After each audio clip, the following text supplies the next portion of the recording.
Hello viewers, I'm Simon Preston and this is Reggae Boys Commentary. It's the match preview for Jamaica versus Mexico in the Copa America tournament in Pasadena, California. This is the second group game for both teams. Jamaica will be looking to get a victory that will help them push even further to get into the quarterfinals of the tournament, while Mexico will be looking for just another victory to cement their place into the quarterfinals of the tournament.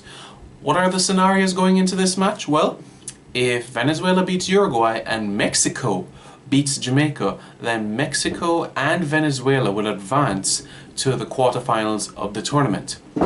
If Uruguay beats Venezuela and Mexico beats Jamaica, Jamaica still has an opportunity, but fate would no longer be in our hands. But we definitely don't want to think that way.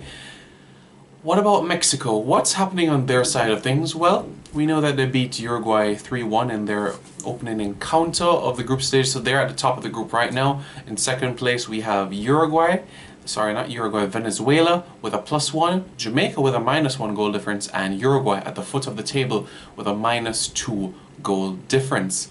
Mexico, they're, you could say, on a purple patch of form. Their last loss came in the 2015 edition of the Copa America tournament against Ecuador. So it's 20 matches that they have gone unbeaten.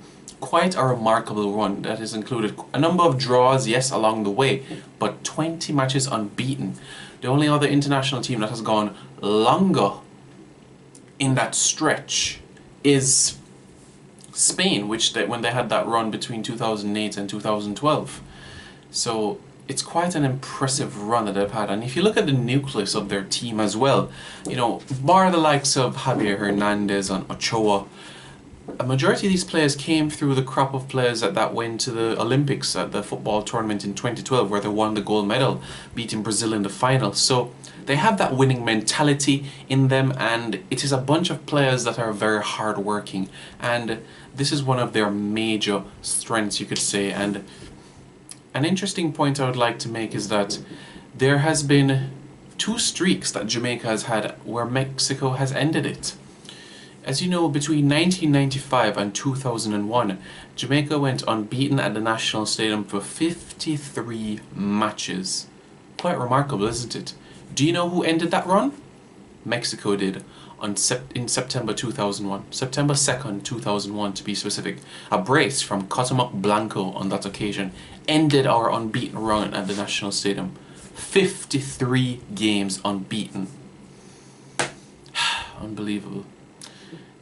Another run that we had, we went 18 games unbeaten between September 2004 and July 2005. Do you know what happened? Well, we started off with a 3-0 win over El Salvador on South American soil. And after that, the 18th match came in the CONCACAF Gold Cup in 2005, where we drew 3-3 against South Africa.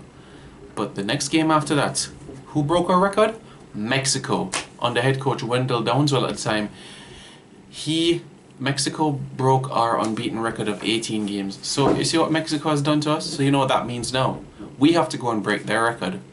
And we do have the ability to despite the likes of Javier Hernandez in the squad, who we know is a clinical finisher. He's a few goals away from being Mexico's all-time leading goal scorer, taking the reins of Jared Borghetti, who was quite a handful for Jamaica in the past as well. So it's going to be a difficult encounter. You could say Hector Herrera, who's a very energetic sort of midfielder, and you know, the veteran at the back, Rafael Marquez, who had been a brilliant servant in European football, playing in France and also for Barcelona as well, where he won the Champions League, he won La Liga titles, and all those different accolades to his belt.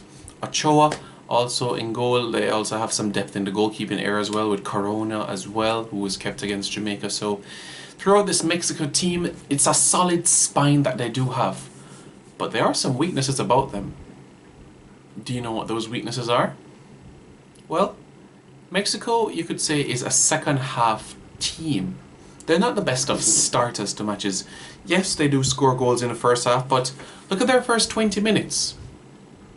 One of their weaknesses is that in the CONCACAF region, Mexico concedes the most shots on goal and on target in the first 20 minutes of a match. They average 4 shots taken to them on goal. So you know what that means? If Jamaica is able to replicate that sort of run where they take 4 shots against Mexico in the first 20 minutes, if we can put away 1 or 2 of those chances, the complexion of the game will change. So we need to make use of those chances. Some may ask, well, why is it that they have been conceding so much shots on goal in the opening 10 minutes?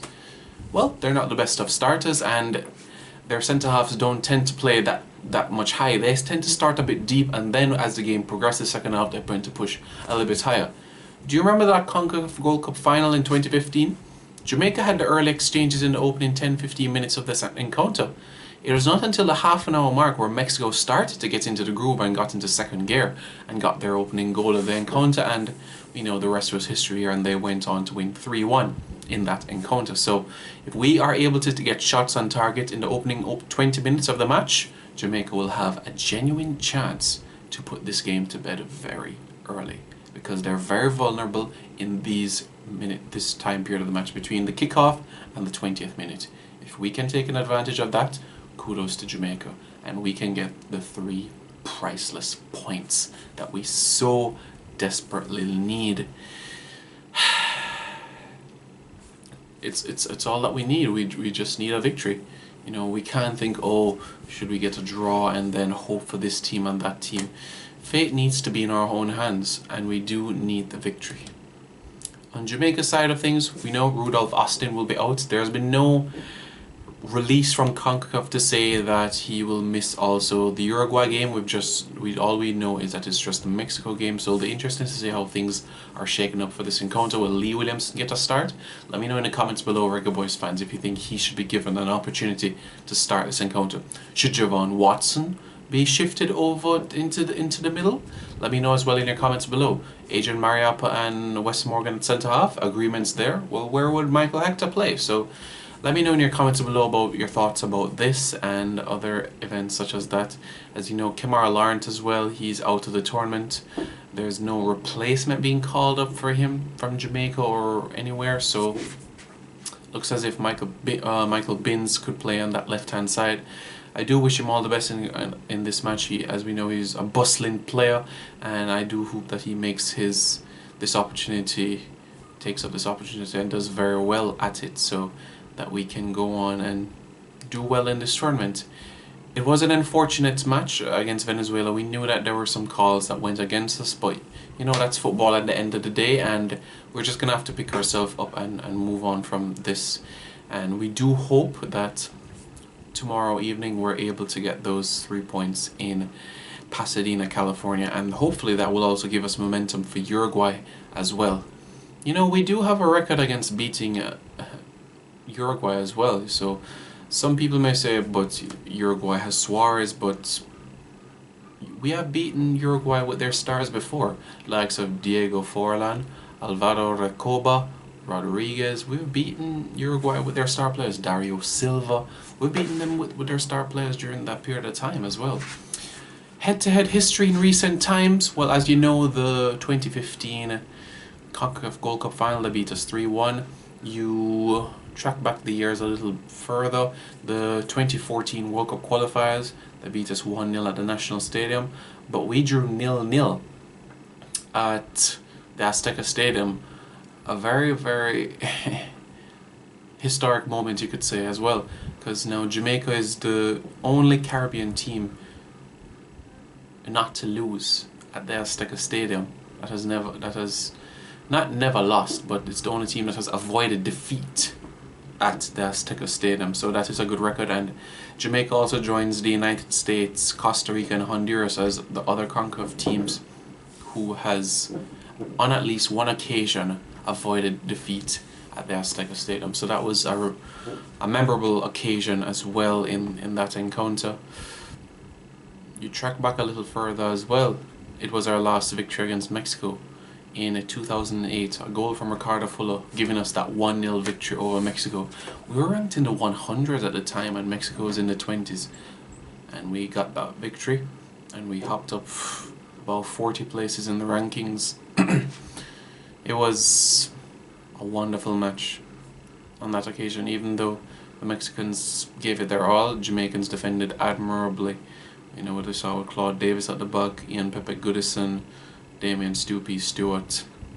So, what are your thoughts, Reggae Boys fans? Do you think that we can get the victory against Mexico? What are your score predictions for this encounter? Who do you think will be in the starting 11 for Jamaica? Do you think that we need to be having any changes up front, in the midfield, defence? Andre Blake in goal, perhaps? Let me know in your comments below, and stay tuned as well for more content on Reggae Boys commentary. And don't forget as well to share with your friends as well, to subscribe and do all of this, as I've passed the 300 subscribers mark and I'm pushing for even greater and greater things. So please don't forget to subscribe.